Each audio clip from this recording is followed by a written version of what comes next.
आपल्याला असताना तांदूळ असेल, गहू असेल, जे दर दिवशी आपण खातो, भाजीपाला आपण दर दिवशी खातो, याचे रेट्स जे आहेत ते सरकार ठरवते, बरोबर. Minimum price. शहरात बाजारपेठ आहे, मान्य आहे मला, पण शहरात हा सगळा माल आल्यानंतर त्याचा भाव काय असतो? त्याचा भाव काय असतो? भाव 4 पटीने वाढलेला असतो. ग्रामीण भागामध्ये गव्हाचा असताना जो रेट आहे तो 2100चा आहे पर क्विंटल. तोच पुण्यासारख्या शहरामध्ये, मुंबई सारख्या शहरामध्ये 1 क्विंटल गहू विकत घ्यायला गेलो तर 4800च्या खाली नाहीये.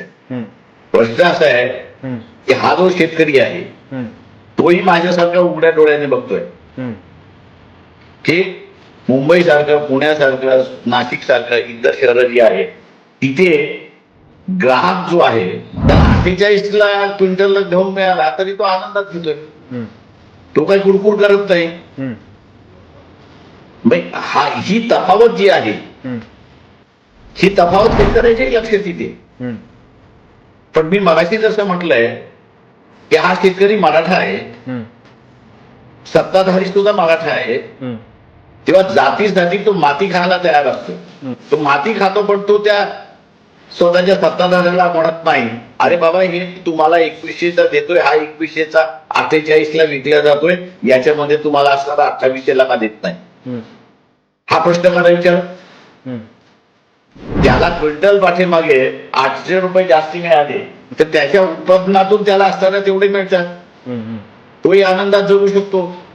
मग हा जो आहे शेतकरी स्वतःची इमानदार का नाही, तो जातीची इमानदार का आहे? त्याला हमी भाव कायदा करून देणाऱ्या पक्षाला मतदान देण्याच्या ऐवजी लुटारू पक्ष जो आहे जातीच्या नावाने मतदान मागतोय, धर्माच्या नावाने मतदान मागतोय, त्याला तो मतदान देतोय. शेतकरी स्वतःची फसवणूक करून घेतोय.